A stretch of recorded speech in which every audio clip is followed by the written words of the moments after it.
What's up everyone, I am back with another update video for January but also December and November, since I skipped the past few videos because we were very busy with the GitHub Unwrapped project. But that means we have some catch up to do, and there will be lots of new features in this video. You can now deploy the Remotion Studio as a static website. As you can see, it is hosted on a URL in the internet here, and although the render button is removed for now, you can preview your video and also change the data here on the side. And you may do this by deploying, for example, to Vercel or Netlify or any other hosting provider that supports hosting static websites. The builds are really fast too, usually only take 10 to 15 seconds.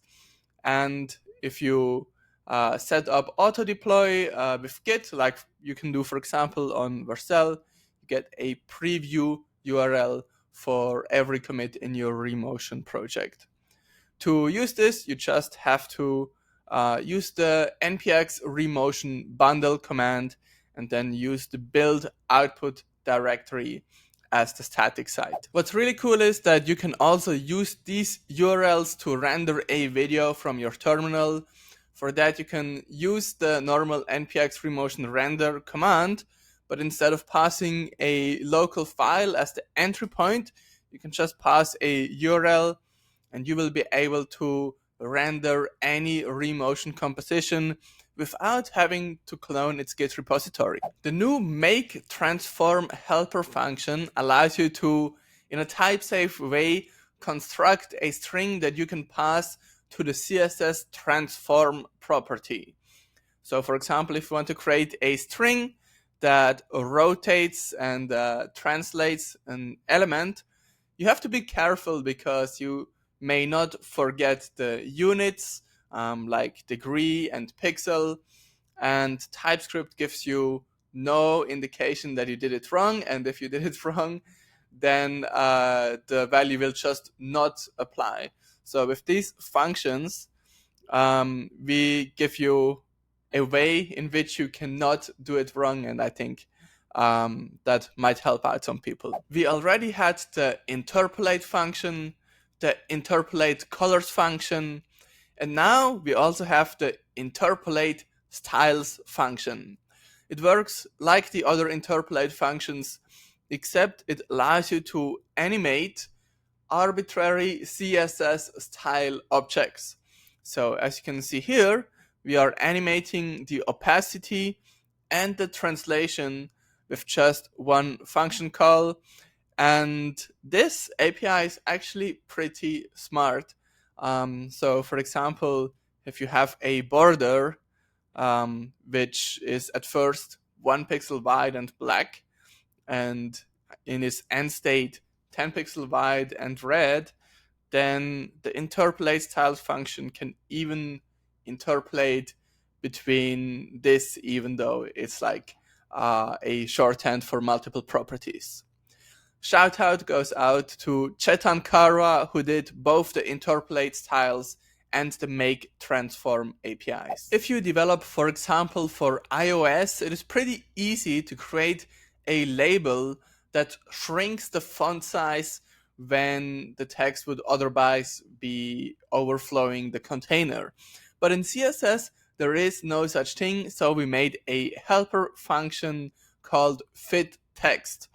If the text is exceeding a certain width, then it can calculate a font size to perfectly fit this container. Our GIF export now has much better quality, and we now also support exporting transparent GIFs. To export a transparent GIF, you need to set a few options. First of all, you need to set the codec to GIF. You need to choose PNG as the image format that we use for screenshotting because JPEGs do not support transparency. And you need to set the pixel format to this one. You can know which one is the one that supports alpha because it has an A in it, and the A stands for alpha. So if we do that, we should get a transparent GIF, and the GIF format is also constrained in a way that it can only contain 256 different colors. And by default, we would use the default color palette, which means even colors that are not being used by our composition are in there. But now we calculate a better palette based on the colors that are in your video, and therefore we can achieve much better colors. We have added two new transition presets. One is called clockWipe that looks like this, and the other one is a cube transition. This one is actually our first paid item that you have to buy for $10 if you want to use it. And I already saw that 2 or 3 people already did so. Thanks a lot for doing that. Some tiny improvements to the props editor that is on the right hand side of the Remotion Studio. As you can see, I have a lot of data here in my input props, and therefore it takes a long time to scroll through all of it. But now you can collapse arrays and objects by clicking on the opening bracket. So I can collapse all of these objects here. This helps me a bit to know where I am at currently.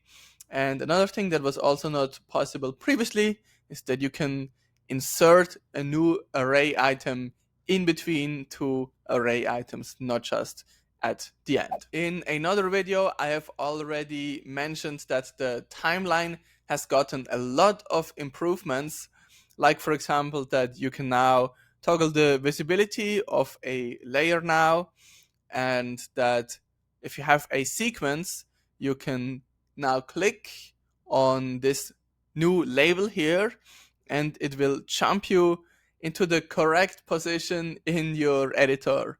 And we are working to also bring this feature to the deployed Remotion Studio so that all the sequences get symbolicated using source maps, and you can click on this label to jump directly to the source on your GitHub. You can now export a video in the BT2020 NCL color space. What this essentially means is that it is an HDR video, and what's kind of interesting is that when you post this video on Instagram, for example, the video is extraordinarily bright. Look at that. Normally the background of Instagram is white, but our video is somehow even whiter. If you stumble upon a problem with Remotion and you want to report it to us, the Remotion team, then it is not so easy. We might ask you for a reproduction, and that may take some effort on your side. But not anymore, because we have introduced the --repro flag that you can pass to the Remotion render command.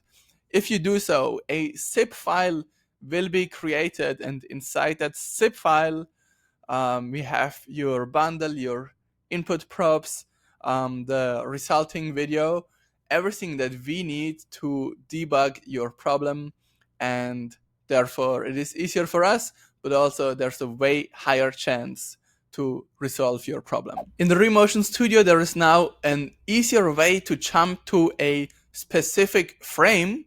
You can use this control element here to either enter a number and press enter, or to drag the item to the left or to the right to scrub through the timeline, or how I prefer to use it is to press the G button on my keyboard, enter a number, and then enter. No mouse needed at all to jump to a specific frame now. Another tiny detail in the studio, you can now go to File and open your current project on GitHub if you are inside a Git repo. And if you are waiting for a long render to finish, you can now enable the beep when finished option, and if doing so, once the render has finished, you will hear an audible sound. Here we go. Lastly, we addressed an annoyance when using Remotion. If you want to measure an element, then you would use the getBoundingClientDirect API. But because the Remotion canvas here in the studio and also in the player might not have the 100% size, it has a scale transform applied to it, and this transform skews the measurements that you get from getBoundingClientDirect, and therefore they are wrong. We have addressed this by, first of all, fixing a bug which made it even more annoying, where you would get all 0 values in the first measure.